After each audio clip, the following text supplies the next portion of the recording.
নমস্কাৰ বন্ধু বান্ধৱীসকল, মই মৰমী। মোৰ ইউটিউব চেনেলটোলৈ আপোনালোক সকলোলৈকে স্বাগতম জনালোঁ। আশা কৰোঁ আপোনালোক সকলোৰে ভাল। আৰু অগ্নিনাভ মন্দিৰৰ বিষয়ে যিহেতু মই আপোনালোকক পূজাভাগ দেখুৱাইছোঁ, সেয়েহে আপোনালোকৰ যদি বিশ্বাস আছে তেন্তে মোৰ চেনেলৰ যোগেদি আপোনালোকৰ মনৰ কামনা পূৰণ হ'বলৈ আপোনালোকৰ মনৰ বাঞ্ছা কৰিব পাৰে।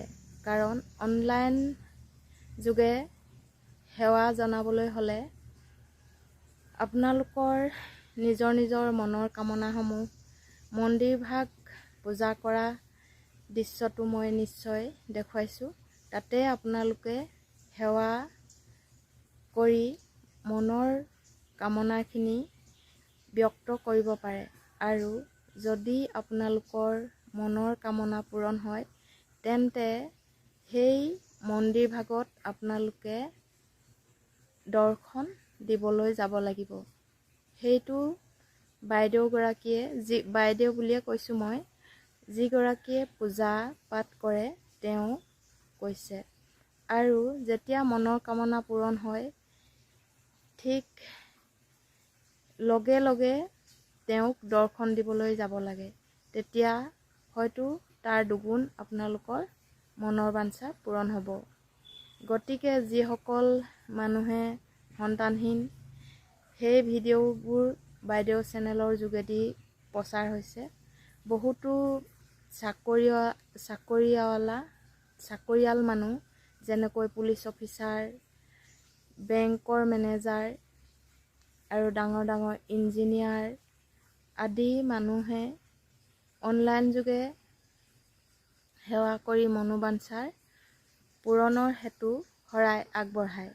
আৰু যেতিয়া তেওঁলোকৰ মনৰ বাঞ্ছা পূৰণ হয় তেতিয়া বাবাক দৰ্শন দিবলৈ আহি আচলতে অতি আনন্দ লাভ কৰে। আৰু আচৰিত কথা এইটোৱে যে সকলোৰে পূজা পাতত আচলতে ভগৱান তুষ্ট নহয়। এই বাইদেউগৰাকী, যিগৰাকী পূজাৰী বাইদেউ, তেওঁ গাত আচলতে কিবা থাকিব লাগিব। সেয়েহে মন্দিৰভাগত ভগৱান মহাদেৱ লম্ভি আছে। আৰু সেইকাৰণে সেই মন্দিৰভাগক সেৱা জনালে বা সেই মন্দিৰভাগক সেৱা কৰি যদি কিবা মনোবাঞ্ছা পূৰণ কৰে, নিশ্চয় সকলোৰে ভক্তৰ মনৰ আশা পূৰণ হয়।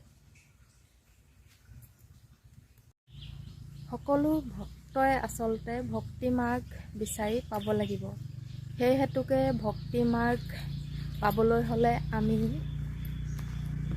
ভক্তি কেনেদৰে কৰে আৰু কেনেকৈ ভগৱানক তুষ্ট কৰিব পাৰে সেই সকলো জানিব লাগিব। সেয়েহে সেই পূজাৰী বাইদেউগৰাকীয়ে হয়তো ভগৱানক তুষ্ট কৰিব পাৰিছে। সেয়েহে তেওঁ যেনেকৈ বিচাৰে তেনেকৈ সেই মন্দিৰভাগত আশা পূৰণ কৰিবলৈ সক্ষম হৈছে। আৰু কিনো ক'ম, আমিও ইয়াৰ পৰাই সেৱা নিবেদিছোঁ।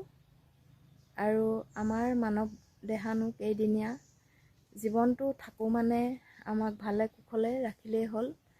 আৰু যাতে জীৱনটো সুন্দৰভাৱে যাপন কৰিব পাৰোঁ, কাৰো লগত তৰ্ক বিতৰ্কত লিপ্ত নহৈ সকলোৰে সমিলমিলে চলিব পৰাটোৱে মানৱ জীৱনৰ মূল কাৰণ বুলি মই ভাবোঁ। কাৰণ মানুহৰ জীৱনত একোৱেই নাই, লৈ যাবলৈও একো নাই, দি যাবলৈও একো নাই। দি যাবলৈ আছে, কিন্তু নিজৰ ভাল গুণখিনি সমাজৰ মাজত দেখুৱাই প্ৰচাৰ কৰি যোৱাটোহে নিজৰ কৰ্তব্য। আচলতে সেই ভাল গুণখিনি দেখুৱাবলৈ যাওঁতে মানুহৰ বহুতো বাধা বিঘিনি আহি পৰে। সেই বাধা বিঘিনিখিনি নেওচি আচলতে ভাল পথত যোৱাটোৱে মই ভাবোঁ এজন সুস্থ সবল মানুহ হ'বগৈ পাৰিব। আৰু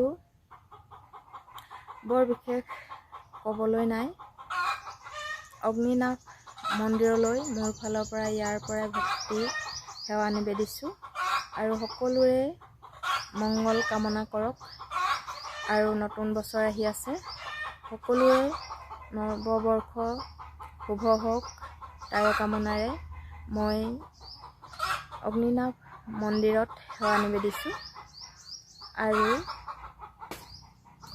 ভক্তপ্ৰাণ ৰাইজে যদি ভিডিঅ'বিলাক ভাল লাগে তেন্তে মোৰ ভিডিঅ'বোৰ যিমান পাৰে সিমান শ্বেয়াৰ কৰিব আৰু লাইক কমেণ্ট শ্বেয়াৰ কৰিব বুলি আশা ৰাখিলোঁ। যিসকলে নতুনকৈ চাইছে তেওঁলোকে কাষতে থকা বেল আইকনটো ক্লিক কৰি অল কৰি দিব বুলি আশা ৰাখিলোঁ। ধন্যবাদ।